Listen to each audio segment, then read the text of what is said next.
കാന്യം പഞ്ചായത്ത് 18-ാം വാർഡിൽ അന്തർദേശീയ യോഗാചരണം നടന്നു. സ്വാമി തേജസ്വരൂപാനന്ദ സരസ്വതി യോഗ സന്ദേശം നൽകി. ഡോക്ടർ ശ്രീലക്ഷ്മി നായർ യോഗ പരിചയം നൽകി. പ്രജ്ഞായോഗ പൈനൂർ ആചാര്യ ശൈലജയുടെ നേതൃത്വത്തിൽ യോഗ പ്രദർശനവും നടന്നു. യോഗത്തിൽ വാർഡ് മെമ്പർ ശ്രീകേഷ് എസ് ചന്ദ്രൻ അധ്യക്ഷനായി.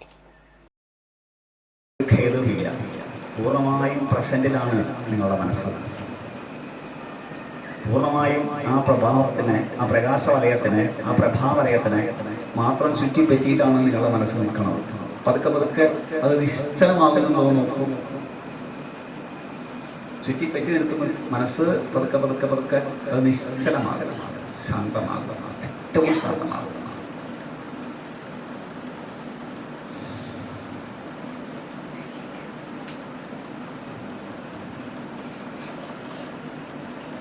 പരിപൂർണമായും മനസ്സിൽ സ്വസ്ഥമാണ്.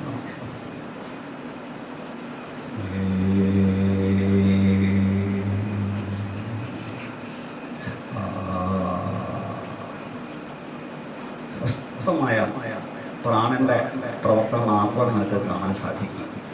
ദേഹത്തേക്ക്, തലച്ചോറിന്റെ എല്ലാ ഭാഗത്തേക്കും